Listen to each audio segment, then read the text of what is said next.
지난 3일 동안 평안하셨습니까? 평안하시지 않으셨어요? 염려되고의 대답을 안 하십니까? 편안하셨습니까? 예, 주님의 평강과 은혜가 우리의 삶에 늘 넘쳐나시기를 축복합니다. 어제는 또 우리 야효에도 건강하게 안전하게 잘 다녀왔는데 애써주신 모든 분들께 감사를 드립니다. 요즘은 날씨가 유혹이에요, 그죠? 계절이 너무 좋은데 이 유혹을 잘 뿌리치시고 오늘도 복음의 은혜 가운데 나아가기를 원하신 우리 모두에게 말씀에 충만한 은혜가 임하시기를 주님의 이름으로 축복합니다. 우리 오늘 복음학교 네 번째 시간 함께 나누고 있습니다. 지난 내용들 잠깐 정리해 보시면 첫째 주에는 복음의 중심이 되는 것이 바로 예수 그리스도이시다. 예수 그리스도만이 우리의 구원자이시다라고 하는 말씀을 나누었습니다. 그리고 구체적으로 우리가 믿고 있는 복음은 바로 십자가를 통과한 복음이다라고 하는 말씀을 드렸고요. 그래서 우리가 부활의 영광, 부활의 소망, 부활의 평강 가운데로 들어가야 된다 하는 말씀을 드렸습니다. 오늘은요, 복음에 대한 또 하나의 아주 중요한 키워드 한 가지를 여러분과 나누려고 합니다. 그것이 바로 하나님 나라의 복음이라고 하는 것입니다. 복음의 중심 속에는 하나님 나라라고 하는 주제가 들어 있는데요. 성경이 이야기하고 있는 하나님 나라의 복음이라는 것이 과연 무엇인가 하는 것을 우리가 좀 정리해 보려고 합니다. 자, 오늘 이야기하려고 하는 결론을 먼저 말씀드리겠습니다. 한번 적어 보시죠. 우리가 복음을 믿는다는 것은 하나님만 우리를 다스리신다는 고백이다라고 하는 겁니다. 자, 우리가 복음을 믿는다라고 하는 것이 어떤 의미일까? 오늘 이 하나님 나라 복음의 관점에서 이야기한다면 하나님만 우리를 다스리십니다라고 하는 고백, 이것이 바로 하나님 나라의 복음이라고 할 수 있습니다. 자, 그러면 오늘 주제 말씀을 같이 읽어보겠습니다. 누가복음 4장 43절 말씀 우리 같이 읽겠습니다. 예수께서 이르시되 내가 다른 동네들에서도 하나님의 나라 복음을 전하여야 하리니 나는 이 일을 위해 보내심을 받았노라 하시고, 자, 예수님께서 이 땅에 왜 오셨는가라고 하는 예수님께서 이 땅에 오신 목적에 대해서 분명히 밝히고 계시는 내용들이 곳곳에 나옵니다. 예수님께서 직접 말씀하신 목적이기 때문에 굉장히 중요하죠. 지난 주일에는 예수님께서 왜 이 땅에 오셨다고 말씀하셨다고요? 마귀의 일을 멸하시기 위해서 이 땅에 오셨다. 예수님께서 말씀하지 않으셨습니까? 이 땅에 오신 영적인 목적이 바로 마귀의 일들을 멸하기 위해 오셨다. 그렇게 말씀하셨어요. 또 예수님께서는 전도하기 위해서 이 땅에 오셨다. 그렇게 말씀하셨죠. 이 땅에 오신 목적입니다. 자, 그 말씀을 오늘 이 누가복음 말씀에서는 하나님의 나라 복음을 전하시기 위해서 오셨다. 그렇게 말씀하고 있습니다. 자, 예수님께서 복음이 곧 하나님의 나라다. 이렇게 말씀하고 계시기 때문에 이 복음과 하나님의 나라는 굉장히 긴밀한 관계 속에 있다라고 하는 걸 우리가 알 수 있는 것이죠. 자, 생각해 볼 이야기 내용을 보십시오. 예수님은 하나님 나라를 이 땅에 가지고 오신 분이셨습니다. 그러니까 예수님께서 왜 오셨습니까? 하나님 나라를 이 땅에 가지고 오셨습니다. 이렇게 할 수 있다는 거죠. 자, 그런데 문제는 뭐냐면 이 하나님 나라에 대해서 유대인들이 많이 오해를 했다는 겁니다. 이 하나님 나라는 예수님이 처음 말씀하신 게 아니었습니다. 구약의 선지자들도요, 이 하나님 나라, Kingdom of God이라고 하는 하나님 나라라고 하는 아주 중요한 주제에 대해서 이야기하고 있다라고 하는 것이죠. 근데 유대인들의 오해가 뭐냐면 이 하나님 나라를요, 정치적인 이스라엘 국가의 회복과 같은 의미로 생각했다라고 하는 것이죠. 여러분, 이스라엘의 국기를 아시죠? 이스라엘의 국기 가운데 보면 육각형의 별 모양이 있습니다. 이걸 가리켜서 다윗의 별, 그렇게 이야기합니다. 그러니까 유대인들은요, 오매불망 다윗의 왕국을 다시 회복하고 싶어하는 그 소망과 열망이 그들 가운데 있는 거예요. 그런데 다윗의 왕국의 핵심이 뭡니까? 신정 국가거든요. 하나님께서 다스리시는 나라, 이건데 유대인들, 과거의 이스라엘 사람들이 계속해서 오해했던 게 뭡니까? 다윗을 통해서 세워지는 정치적인 나라, 이 이스라엘 국가를 세우는 것에 자꾸 집착하게 됐다라고 하는 겁니다. 자, 이런 현상이 오늘날까지 이어져서 지금도 이스라엘과 그 주변의 중동 나라들 사이에 갈등이 일어나고 있는 게 뭡니까? 그게 바로 이스라엘 국가를 세우기 위한 것 때문에 계속해서 갈등과 다툼이 일어나고 있는 거 아닙니까? 그러니까 하나님 나라에 대해서 단단히 오해하고 있다라고 하는 걸 알 수 있습니다. 자, 근데 문제는요. 예수님의 제자들조차도 이 하나님 나라에 대해서 오해하고 있었다라고 하는 것입니다. 자, 사도행전 1장 6절의 말씀인데요. 우리 1장 6절 말씀을 한번 같이 읽어보겠습니다. 그들이 모였을 때에 예수께 여쭈어 이르되 주께서 이스라엘 나라를 회복하심이 이때니까 하니. 자, 예수님께서 부활하셨어요. 그래서 이제는 뭔가 예수님께서 이스라엘을 다시 회복시키시겠구나. 예수님의 제자들도 그렇게 생각한 거예요. 그래서 유대인들처럼 똑같이 예수님의 제자들도 예수님께 뭐라고 묻습니까? 이스라엘 국가를 정치적으로 회복하는 것이 이때입니까? 이렇게 예수님께 묻고 있는 것을 볼 수 있습니다. 그래서 유대인들만이 아니라 예수님의 제자들조차도 이 하나님 나라에 대해서 오해하고 있었구나라고 하는 것을 알 수 있습니다. 그런데 이 하나님 나라에 대한 오해는요, 그 이후로도 상당히 긴 시간 동안 이어져 왔던 것을 볼 수 있습니다. 원래 예수님 당시에 이 기독교 신앙이라고 하는 것은 박해받는 신앙이었잖아요. 로마 제국에 의해서, 로마 황제에 의해서 기독교 신앙이 얼마나 많이 박해를 받았습니까? 그리스도인들이 얼마나 많이 순교했습니까? 그런데요, 그 상황이 아주 결정적으로 바뀌게 된 계기가 있었어요. 그게 언제냐면 바로 콘스탄틴 대제 때입니다. 콘스탄틴 대제가 313년, 주후 313년에 기독교를 국교로 공인하게 돼요. 자, 그런 상황 속에서 어떤 변화가 일어나게 됐냐면 핍박받는 신앙에서 제국의 종교로 기독교가 바뀌게 됩니다. 자, 이렇게 될 수 있었던 계기가 뭐였냐면 이 콘스탄틴 대제의 어머니였던 헬레나가요, 아주 신실한 그리스도인이었습니다. 자, 질문이 생기죠. 어떻게 핍박받는 로마의 황실에 헬레나가 왕비로 들어갈 수 있었을까라고 하는 것이죠. 로마 황실에서 그동안 이 왕비가 될 수 있는 그 여왕이 그 왕의 아내가 될 수 있는, 황제의 아내가 될 수 있는 사람들을 그 주변에서 찾았어요. 그런데 당시에 로마에서 미신을 믿고 있고 잘못된 신앙을 갖고 있었던 많은 여성들이요, 그 윤리적으로 굉장히 문란한 삶을 살았던 거예요. 그러니까 황실의 격에 맞지 않았다라고 하는 거죠. 그래서 정말 격이 있고 교육을 잘 받고 정결하고 좀 깨끗한 삶을 살아가는 여인들이 누가 있나 봤더니 그리스도인들밖에 없더라는 거예요. 그래서 헬레나가 왕실에 들어가게 됐고요. 그 아들인 콘스탄틴 때에 기독교가 국교로 공인이 되게 됩니다. 저는요, 이런 모습들이 오늘날 우리의 삶이 어떠해야 될까? 특별히 우리 자녀들이 어떻게 살아야 될까라고 하는 것에 굉장히 중요한 교훈을 주고 있다고 생각합니다. 여러분, 얼마나 악한 시대를 살아가고 있습니까? 얼마나 문란하고 혼란한 시대를 살아가고 있습니까? 우리 자녀들이 이 시대 속에서요, 이 시대를 변화시킬 수 있는 힘이 뭘까? 저는 거룩함이라고 생각해요. 정직하고 구별되게 우리 아이들을 길러내면 정말 로마 제국이 신실한 그리스도인 여인들을 통해서 제국이 변화됐던 것처럼 복음의 가치를 따라서 거룩하게 구별되게 살아가는 우리 아이들이 세상 곳곳에 들어가서 저는 이 악한 세상을 바꾸어낼 수 있는 힘이 된다고 믿습니다. 우리가 그 교훈을 가지고요, 우리 자녀들을 믿음으로 잘 길러야 되는 거죠.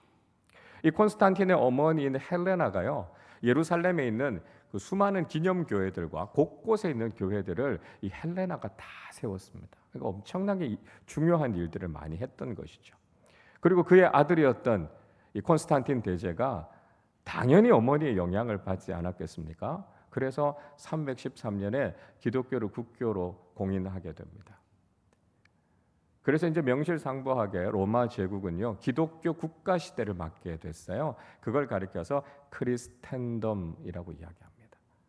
그러니까 이제는 로마 제국에서 태어나면 자연히 그리스도인이 되는 거예요. 그러니까 모태 신앙을 갖게 된 거죠. 기독교 문화가 너무 자연스러워진 세상 속에서 살게 된 것이죠. 그걸 보면서 사람들은 그런 기대를 가졌을 겁니다. 이제 하나님 나라가 이루어졌구나 이런 생각을 했을 거예요. 그러나 여러분 어땠습니까? 오히려 기독교 신앙은 세속화되고 말았어요.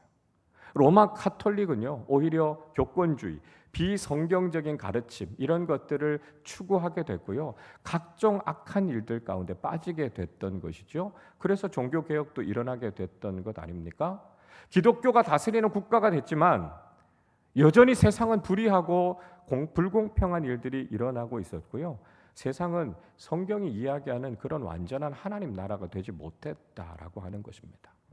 자, 여러분 그렇다면 성경에서 이야기하고 있는 하나님 나라 복음이라는 것은 무엇일까라고 하는 걸 우리가 다시 한번 잘 정리해 봐야 되겠다라고 하는 것이죠. 자, 한 장을 넘어가셔서 말씀 속으로를 보시죠. 오늘 우리가 마가복음 1장 14절 15절을 읽었는데요. 자, 이 말씀을 중심으로 해서 우리가 한번 생각해 보겠습니다. 1번 문제를 보세요. 예수님께서 공생애를 시작하시면서 처음으로 외치셨던 복음의 내용은 무엇이었습니까? 하는 질문입니다. 자, 마가복음 1장 14절 15절 우리 한 번 더 같이 읽겠습니다. 요한이 잡힌 후 예수께서 갈릴리에 오셔서 하나님의 복음을 전파하여 이르시되 때가 찼고 하나님의 나라가 가까이 왔으니 회개하고 복음을 믿으라 하시더라. 자, 세례 요한이 잡히고 난 이후에 비로소 예수님께서 공생애를 시작하시면서 첫 번째 말씀을 선포하셨습니다. 우리가 이걸 가리켜서 전도일성 그렇게 이야기합니다. 예수님께서 외치셨던 첫 번째 복음 전도의 메시지가 바로 이거였다는 거예요. 자, 뭘 말씀하셨습니까? 때가 찼고 하나님의 때가 이르렀다는 거예요. 카이로스의 때, 이제 하나님의 때가 다 됐다라고 하는 것이죠. 그리고 예수님께서 말씀하시는 것은 하나님의 나라가 가까이 왔으니 회개하고 복음을 믿으라라고 하는 말씀이었습니다. 예수님께서 공생애를 시작하시면서 가장 먼저 전하셨던 말씀, 이게 바로 하나님 나라의 복음이었다라고 하는 것이죠. 2번을 보실까요? 예수님께서 부활하신 이후에 40일 동안 제자들에게 가르치셨던 중요한 주제는 무엇이었습니까? 하는 겁니다. 자, 사도행전 1장 3절 말씀 같이 읽겠습니다. 그가 고난 받으신 후에 또한 그들에게 확실한 많은 증거로 친히 살아계심을 나타내사 40일 동안 그들에게 보이시며 하나님 나라의 일을 말씀하시니라. 자, 예수님께서 부활하셔서 40일 동안 이 땅에 계셨어요. 굉장히 짧은 시간 동안에 예수님께서 집중해서 제자들에게 가르치셨던 것은 바로 하나님 나라의 일이었습니다. 자, 그럼 3번이에요. 보세요. 예수님의 공생애의 처음과 끝이 모두 하나님 나라에 대한 것이었음을 보면서 우리는 깨닫게 되는 것이 무엇인지를 한번 말해보자라고 하는 것이죠. 예수님께서 공생애를 시작하시면서 제일 먼저 외치셨던 것 하나님 나라의 복음이었습니다. 마지막 이 땅에 40일 머물러 계시는 동안 집중해서 가르치셨던 말씀 하나님 나라의 일이었습니다. 그걸 통해서 우리가 깨닫게 되는 것이 무엇입니까? 예수님의 복음의 핵심이 바로 하나님 나라구나라고 하는 걸 알게 됩니다. 예수님께서 하나님 나라를 이 땅에 가지고 오셨고 예수님께서 떠나시면서도 우리로 하여금 반드시 간직하게 하셨던 가장 중요한 주제가 바로 하나님 나라다라고 하는 것을 우리는 알게 된다라고 하는 것이죠. 자, 그만큼 이 하나님 나라라고 하는 주제는 중요하다라고 하는 것입니다. 자, 그럼 4번을 보시겠어요? 예수님께서는 복음서에서 천국에 대해서요, 하나님 나라에 대해서 비유로 말씀하셨습니다. 아주 중요한 전달의 방법으로 예수님께서는 비유라는 방법을 쓰셨어요. 그래서 마태복음 13장, 마가복음 4장, 누가복음 8장에서 그 유명한 천국 비유에 대해서 우리에게 들려주고 계시지 않습니까? 자, 그렇다면 왜 예수님께서 하나님 나라에 대해서 비유라고 하는 방법을 사용하셨는가에 대해서 우리가 한번 설명해 봐야 되겠습니다. 왜 예수님께서 이 비유라고 하는 방법을 통해서 우리에게 하나님 나라에 대해서 가르치셨을까요? 첫 번째는 이거예요.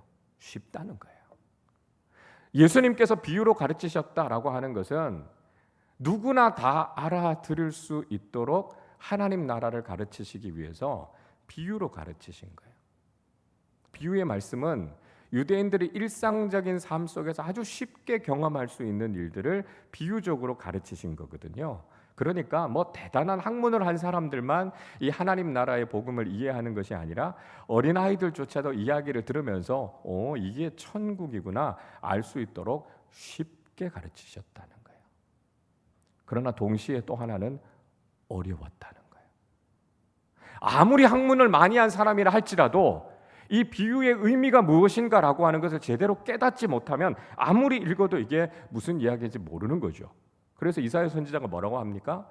보아도 보지 못하게, 들어도 듣지 못하게 하기 위해서 비유로 말씀하셨다는 거예요.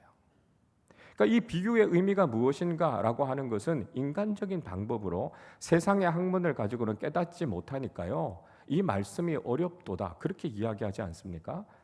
누군가에는 굉장히 쉽게 다가가지만 어떤 사람들에게는 굉장히 어렵게 다가가게 된다는 거예요. 여러분, 비유는요, 모든 사람이 다 들을 수 있지만 아무나 다 깨닫는 게 아니라는 거예요. 그래서 이 비유의 말씀은 쉽지만 어려운 말씀이다라고 하는 것입니다. 그리고 동시에 이 비유라고 하는 방법, 예수님께서 하나님 나라를 설명할 때 지시적인 방법, 이게 하나님 나라다 이렇게 말씀하신 게 아니고요. 하나님 나라는 이런 것과 같다. 이렇게 비유적으로 말씀하신 이유가 뭘까? 가만히 생각해 보면 세상의 그 무엇이 곧 하나님 나라가 아니라는 거예요. 그러니까 세상에 있는 어떤 것이 그게 하나님 나라가 아니다라고 하는 거예요. 여러분 한번 생각해 보세요. 만약에 세상에 있는 그 무엇이 이게 하나님 나라다. 예수님이 그렇게 가르치셨다면 사람들이 거기에 열광하고 거기에 집착하지 않았겠습니까? 그러면 정말 하나님 나라에 대한 소망은 다 사라져 버립니다. 그래서 이 세상에 있는 것이 하나님 나라일 수도 없고요. 그렇기 때문에 예수님께서 지시적으로 가르치지도 않았고 이 세상에 있는 그 무엇을 하나님 나라로 오해하지 않게 하기 위해서 예수님께서는 비유로 가르치셨다는 거예요. 그래서 여러분, 세상 사람들이 이야기하는 유토피아는 절대로 하나님 나라가 아닙니다. 우리의 눈에 보이는 이 세상에 있는 그 무엇, 그 유토피아는요, 하나님 나라하고는 아무 상관이 없어요. 가끔 보면 이단과 사이비들이 그런 이야기 하잖아요. 있는 재산 다 팔고 우리가 이야기한 이 산 위에 있는 이 기도원 안에 들어와야 구원을 받는다. 그거 다 가짜입니다. 어디 저 동남아시아에 무슨 섬 하나 사다 놓고요, 다 팔고 여기 다 모여라, 여기가 지상 낙원이다. 이거 다 거짓말이라는 거예요. 예수님은 한 번도 하나님 나라를 이 땅에 있는 그 무엇으로 가르치지 않으셨다니까요. 비유로 말씀하신 이유는 이 땅에 있는 그 무엇이 하나님 나라가 아니다라고 하는 것을 분명하게 우리에게 말씀해 주고 계신다라고 하는 것입니다. 5번을 보십시오. 성경은 하나님 나라에 대해서 어떤 비유를 들어서 설명하고 있는지를 찾아서 적어 봅시다. 이렇게 되어 있습니다. 자, 여러분 기억나시죠? 예수님께서 천국에 대해서, 하나님 나라에 대해서 어떤 비유들을 드셨습니까? 여러분 기억나시는 비유들이 있으세요? 씨 뿌리는 비유 기억나시죠? 그죠? 씨 뿌리는 비유, 그 뿌리는 씨가 뭐라고요? 복음이라고요. 천국은요, 복음을 심고 복음 안에서 자라나는 나라가 바로 하나님 나라다라고 하는 것을 이야기해 주고 있습니다. 또 겨자씨 비유와 누룩 비유가 있어요. 겨자씨는 모든 씨보다 작다고요. 누룩도 눈에 보이지 않을 정도로 작다고요. 그런데 그게 들어가면 어떻게 해요? 엄청난 확장성, 성장성이 있다는 거예요. 하나님 나라 복음은요, 세상의 눈으로 보면 참 하찮은 거예요. 정말 보잘것없는 거예요. 그런데 그 복음이 심겨지기만 하면 어떻게 됩니까?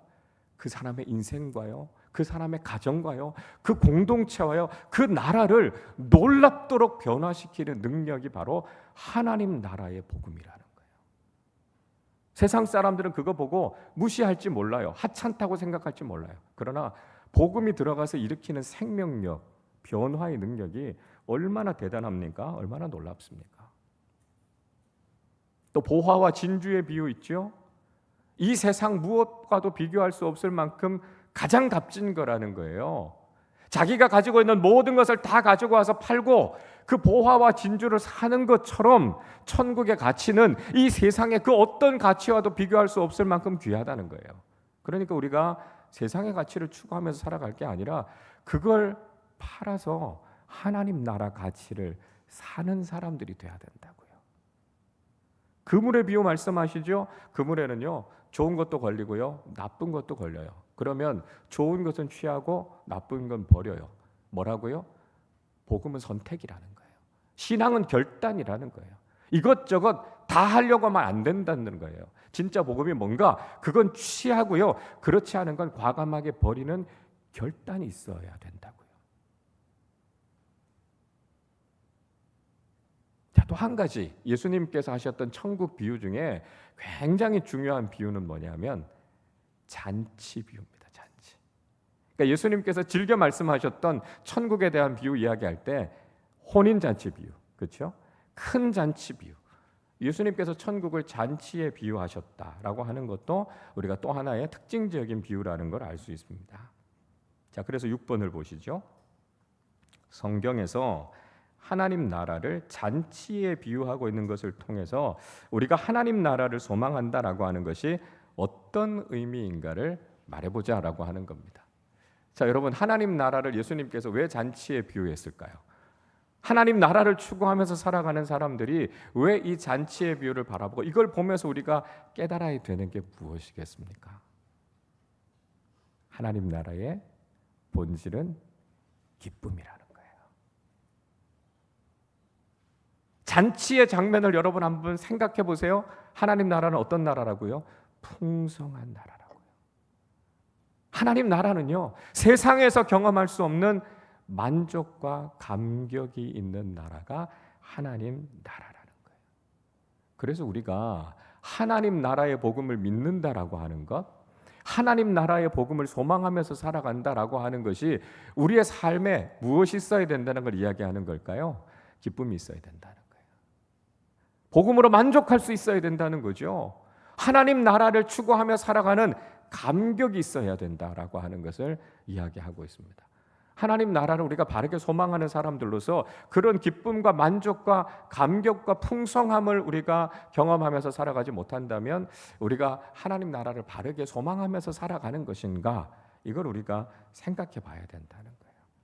그래서 하나님 나라를 믿고 있는 우리의 신앙생활 속에는 바로 이런 기쁨과 만족과 감격과 감사함이 있어야 된다 하는 것을 보여주고 있는 것이죠. 자, 7번을 보세요. 자, 바리새인들이 이제 예수님께서 하나님 나라 이야기를 하니까요, 궁금해져서 예수님께 묻습니다. 이렇게 물어요. 바리새인들이 예수님께 하나님 나라가 언제 어디에 임하느냐고 물었을 때 예수님께서는 어떻게 대답하셨습니까? 하는 겁니다. 자, 누가복음 17장 20절 21절 말씀 우리 같이 읽겠습니다. 바리새인들이 하나님의 나라가 어느 때에 임하나이까 묻거늘 예수께서 대답하여 이르시되 하나님의 나라는 볼 수 있게 임하는 것이 아니요 또 여기 있다 저기 있다고도 못하리니 하나님의 나라는 너희 안에 있느니라. 자, 바리새인들의 관심은 이거였어요. 하나님의 나라가 언제 어느 때에 임합니까? 그러니까 아까 앞에서도 우리가 살펴봤던 것처럼 바리새인들의 관심은 이스라엘 국가가 회복되는 것이 언제 어느 때입니까? 이 질문을 한 거예요. 근데 예수님께서 말씀하시죠. 하나님 나라는 볼 수 있게 임하는 것이 아니라고요. 이 세상에 있는 그 무엇, 우리의 눈으로 보여지는 세상적인 그 무엇이 아니고요, 영적으로 임하는 나라가 하나님 나라다, 이렇게 말씀하고 있습니다. 또 그 하나님 나라를 향해서 여기 있다 저기 있다, 세상의 그 어디에 있는 유토피아나 아니면 그들이 세우고자 하는 정치적인 이스라엘 국가, 그게 하나님 나라가 아니다, 그렇게 말씀하셨어요. 그러면서 예수님께서 아주 중요한 말씀하시죠. 하나님의 나라는 너희 안에 있느니라, 이렇게 말씀하셨습니다. 너희 안에 있느니라. 자, 그러면 이 말씀이 무슨 뜻인가 하는 것이죠. 자, 8번을 보세요. 예수님께서 하나님의 나라가 너희 안에 있다고 말씀하신 것을 통해서 깨닫게 되는 하나님 나라의 본질이 무엇인가 하는 걸 말해보자라고 하는 거죠. 자, 예수님께서 말씀하신 하나님의 나라가 너희 안에 있다라고 하는 의미가 무엇일까요? 여기서 너희 안에라고 하는 말, 지난번에 제가 설교를 통해서도 말씀드렸지만 너희 마음속에라고 하는 말이 아닙니다. 그렇게 번역을 하면 이 이야기가 굉장히 이상해집니다. 여러분, 여기에서 너희는 누굽니까? 너희는 누구죠? 바리새인들이죠. 바리새인들. 지금 예수님께서 바리새인들과 대화하고 있는 거 아닙니까? 그래서 예수님께서 하나님의 나라가 너희 안에 있다 이렇게 말씀하셨는데, 이 말씀이 만약에 너희의 마음속에라고 하는 의미면 어떻게 됩니까?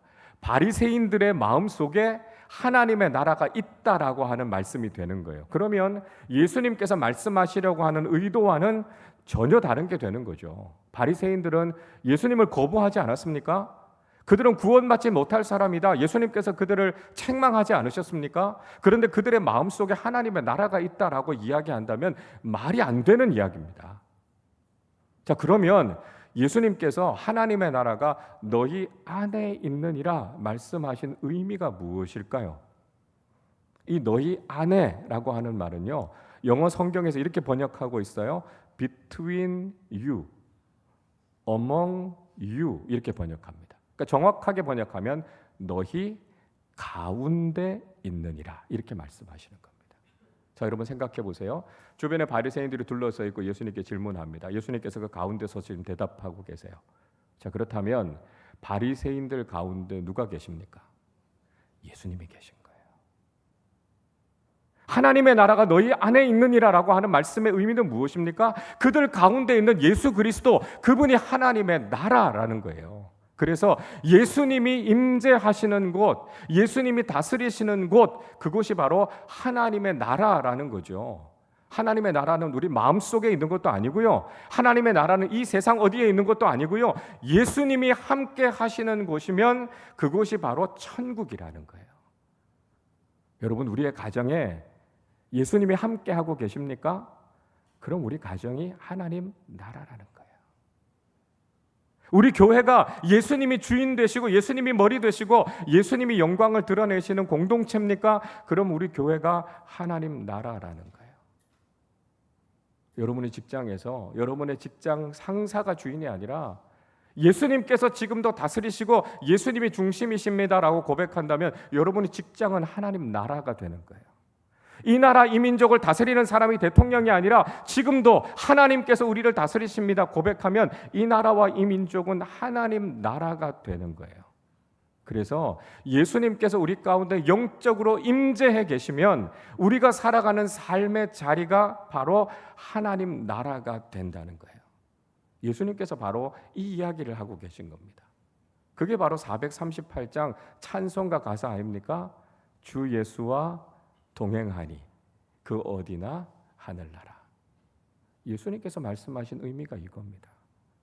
우리가 어디에 있든지요, 우리의 삶의 자리가 어디든지요, 예수님께서 영적으로 임재하시고 하나님께서 우리를 다스리시면 그곳이 바로 하나님 나라가 된다라고 하는 것을 우리에게 깨닫게 해주시고 있다는 것이죠.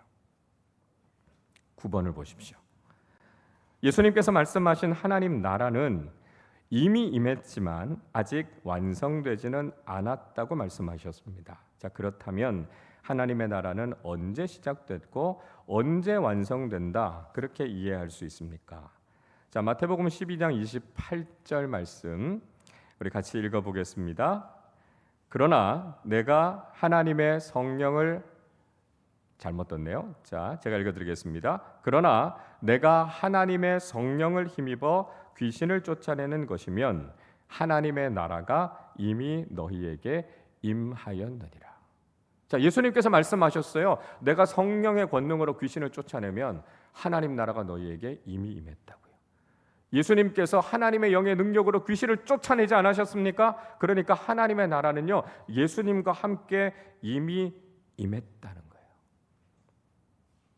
자, 마가복음 9장 1절 말씀 같이 읽어보겠습니다.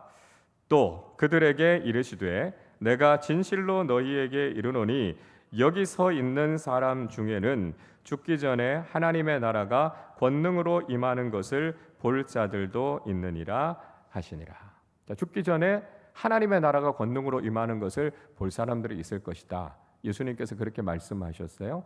이 말씀을 사람들은 오해해서 사람들이 살아있는 동안에 예수님께서 재림하실 것이다, 이렇게 이해하는 사람들이 있었어요. 그러나 이건 잘못된 이해죠. 예수님이 아직 재림하지 않으셨으니까요. 이건 예수님의 재림을 이야기하는 것이 아닙니다. 아까 말씀드린 것처럼 예수 그리스도의 다스리심을 받고 영적으로 예수의 영이신 성령께서 임하시는 것을 경험하면 하나님의 나라를 경험하게 될 것이다 라고 하는 말씀입니다. 그러니까 아직 이루어지지 않은, 아직 그 나라를 맛보지 않은 사람들에 대해서 곧 이런 것들을 경험하게 될 것이다, 장차 있게 될 것이다 라고 하는 것을 말씀하고 있는 것이죠. 자, 누가복음 21장 31절 말씀도 같이 읽어보겠습니다. 이와 같이 너희가 이런 일이 일어나는 것을 보거든 하나님의 나라가 가까이 온 줄을 알라. 자, 이런 일들, 그러니까 종말을 보여주는 여러 가지 증거들이 나타나는 것을 보면 이제 하나님의 나라가 가까이 왔구나 하는 것을 알게 된다라고 하는 것입니다. 자, 그러니까 예수님의 말씀을 쭉 미루어서 정리를 해보면 하나님의 나라는 이미 임했음과 동시에 아직 완성되지 않았다라고 하는 것을 말씀하고 있습니다. 자, 그러니까 하나님의 나라는요, 이미와 아직 사이의 긴장 관계 속에 있다, 그렇게 이해할 수 있는 겁니다. 이미 already 예수님의 이 땅의 초림 오심을 통해서 하나님의 나라는 이미 시작됐고요. Not yet, 아직까지는 하나님의 나라가 완성되지는 않았다고요. 우리 주님 다시 오심을 통해서 완성될 것이다 라고 하는 것을 말씀하고 있습니다. 자, 그래서 그림을 한번 보여주시죠. 이렇게 이해할 수 있습니다. 자, 보세요.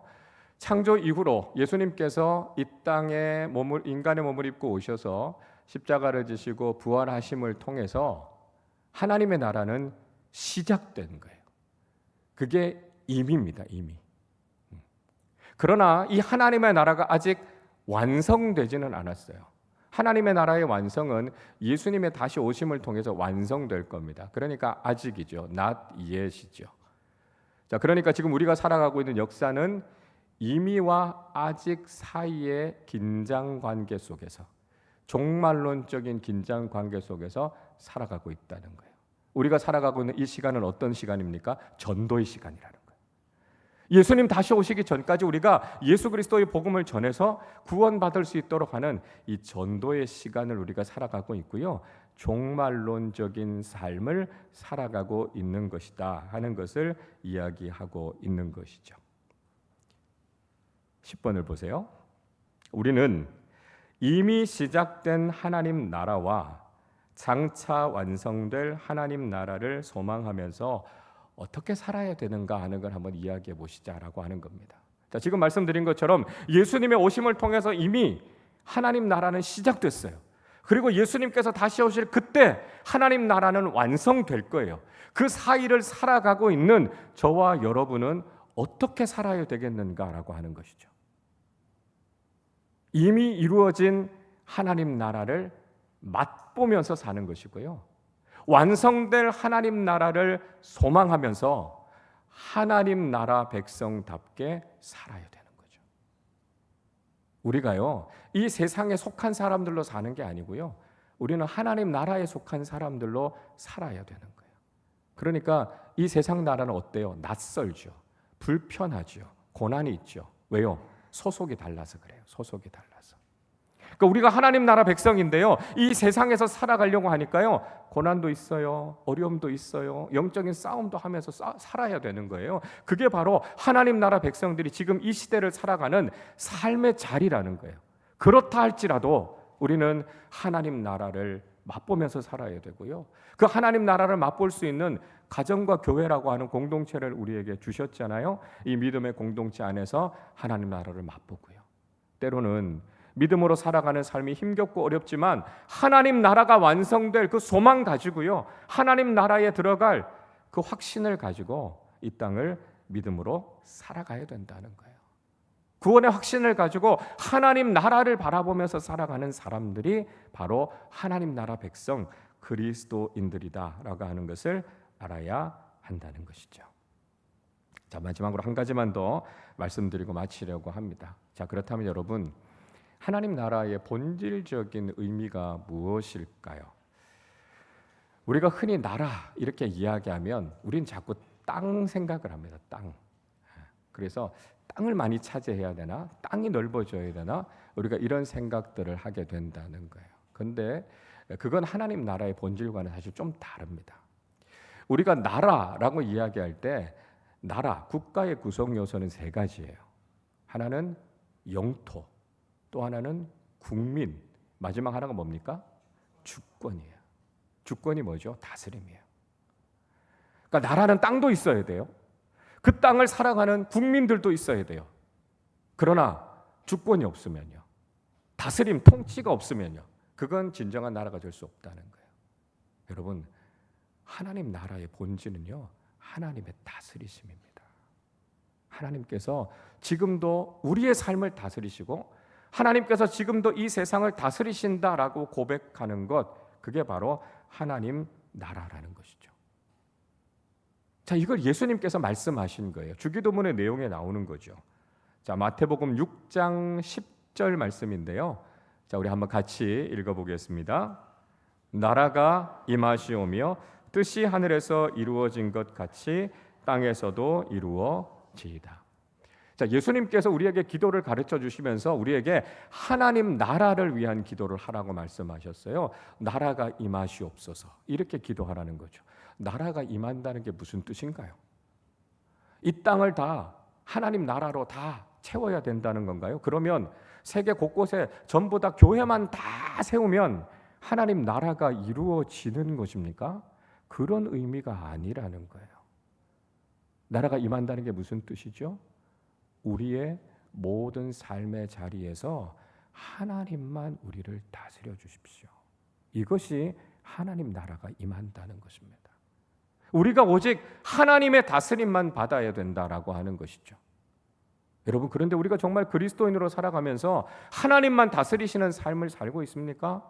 어떤 사람들은 돈의 다스림을 받아요.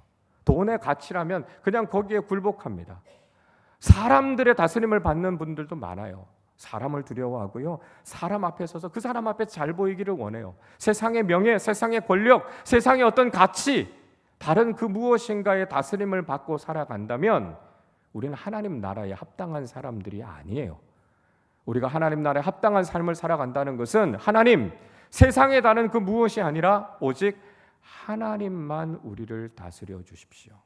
이 고백이 하나님 나라를 위해 기도하는 사람들이고요, 하나님 나라를 구하면서 사는 사람들이에요.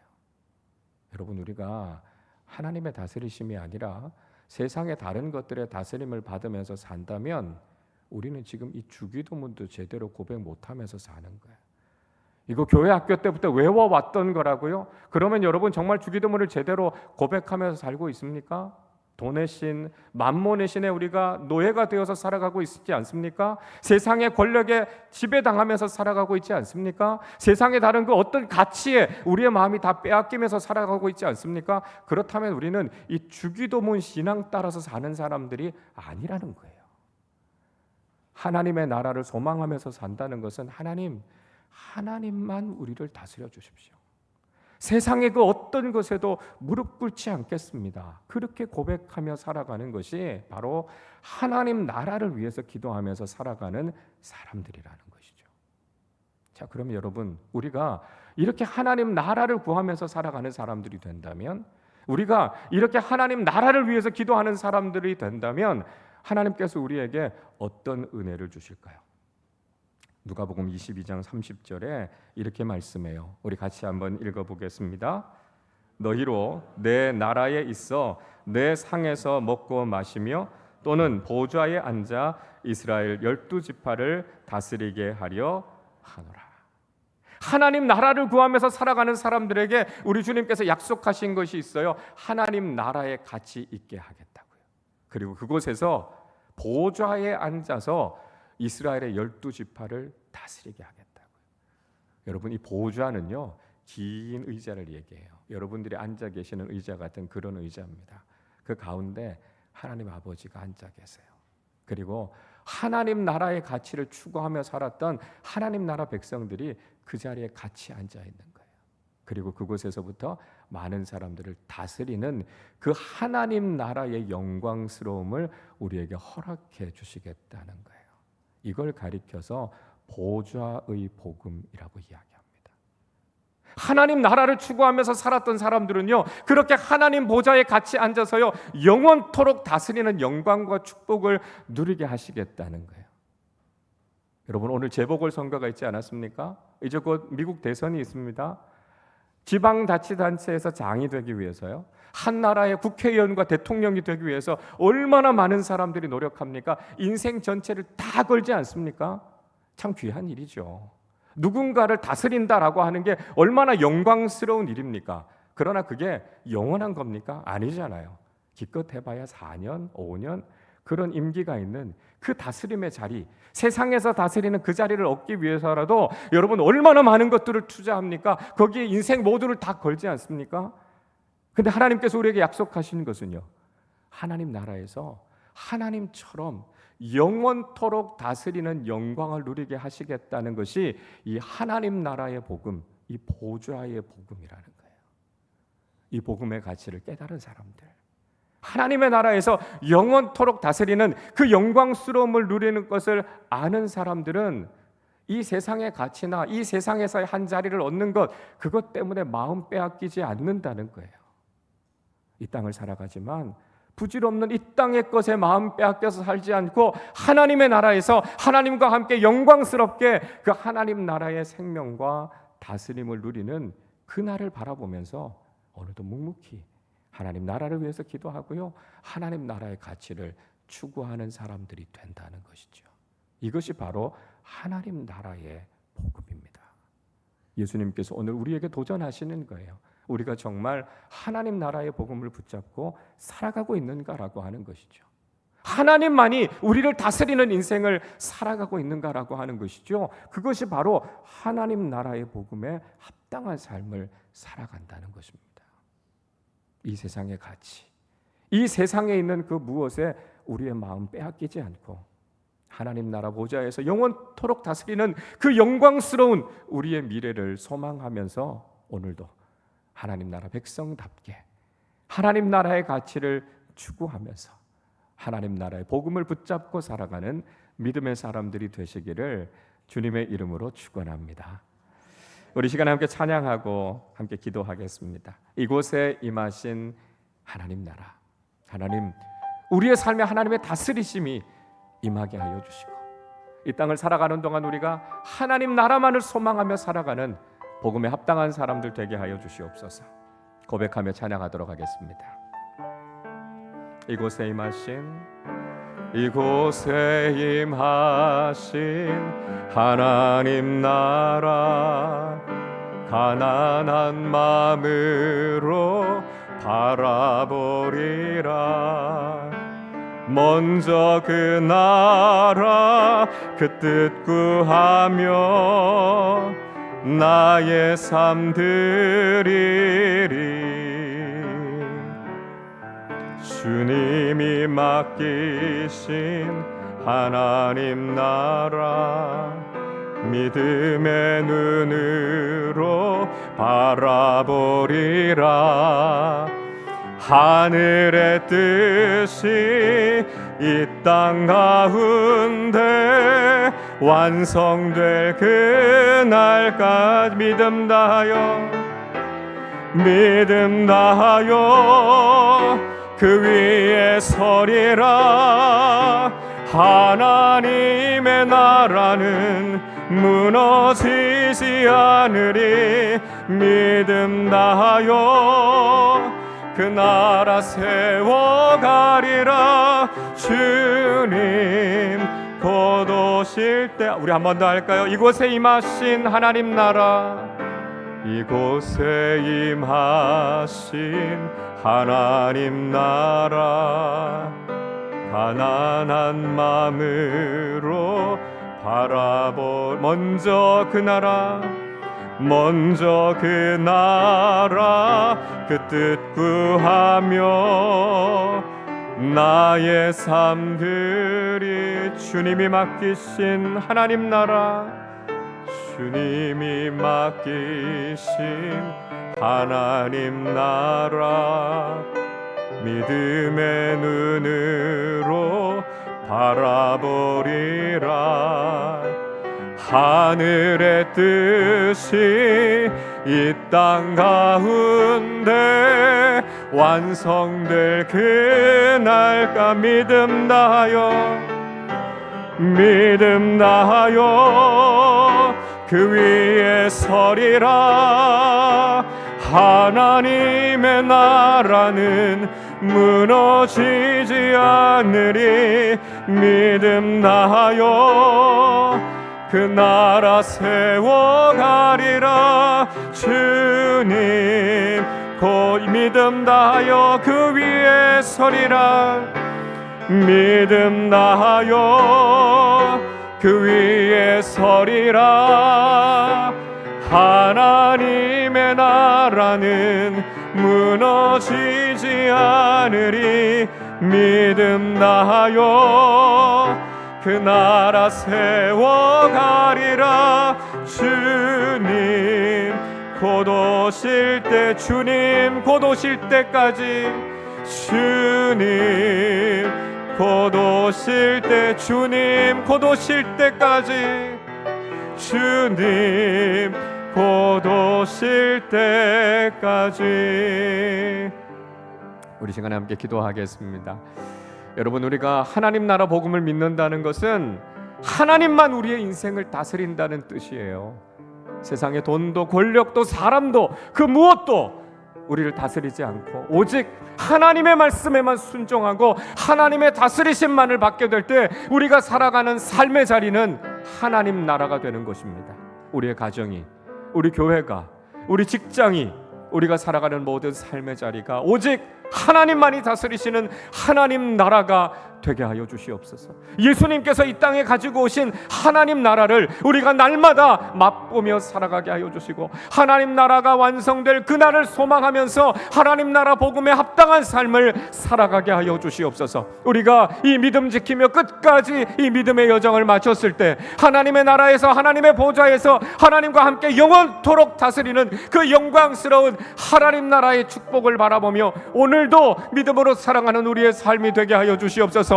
우리 말씀을 생각하며 함께 합심으로 기도하겠습니다. 하나님 아버지, 감사합니다. 오늘 우리에게 하나님 나라의 복음이 무엇인지를 우리에게 깨닫게 해주심을 감사합니다. 하나님, 세상의 그 무엇도 우리를 다스리지 못하게 하여 주시고 오직 하나님만이 다스리시는 삶 살기를 원합니다. 세상의 돈도 사람도 권력도 명예도 그 어떤 세상적인 가치에 다스림 받는 것이 아니라 오직 하나님의 말씀에 순종하고 복음에 합당한 삶을 살아가는 믿음의 사람들 되게 하여 주시옵소서. 그래서 하나님, 우리의 가정이, 우리 교회가, 우리 직장이, 우리가 살아가는 삶의 자리가 하나님 나라가 되게 하여 주시고 우리가 하나님 나라를 일구어가는 하나님 나라의 일꾼들이 되게 하여 주시옵소서. 하나님 아버지, 그래서 예수 그리스도가 이 땅에 가지고 오신 하나님 나라의 기쁨과 은혜를 맛보며 살아가게 하여 주시고 이제 완성될 하나님 나라를 소망하며 이 믿음의 길을 걸어가게 하여 주시옵소서. 하나님의 나라에서 하나님과 함께 그 영광스러운 보좌에 앉아 영원토록 다스리는 그 존귀하고 영광스러운 삶을 소망하며 이 땅에 하나님 나라 복음에 합당한 삶을 살아가는 우리 모두의 삶이 되게 하여 주시옵소서. 하나님 아버지, 감사합니다. 예수님께서 이 땅에 하나님 나라의 복음을 가지고 오셔서 우리에게 하나님 나라를 경험하게 하심을 감사합니다. 세상의 그 무엇이 우리를 다스리시는 것이 아니라 오직 하나님만이 우리를 다스리는 삶 살게 하여 주시옵소서. 그래서 하나님께서 우리의 가정을 다스려 주시고 우리의 교회와 우리의 직장과 우리의 모든 삶의 자리에 임하셔서 다스리실 때 우리가 이 땅을 살아가는 동안에도 하나님 나라를 맛보며 살아가게 하여 주옵소서. 세상의 가치를 추구하며 살아가는 것이 아니라 오직 하나님 나라를 소망하며 이 믿음의 길을 끝까지 걸어가게 하여 주시고 하나님의 나라에 들어갈 때 하나님의 보좌에 함께 앉아 영원토록 다스리는 이 영광스러움과 이 존귀함을 누리는 하나님 나라 백성들로 살게 하여 주옵소서. 감사드리며 우리 주님 예수 그리스도의 이름으로 기도하옵나이다. 아멘.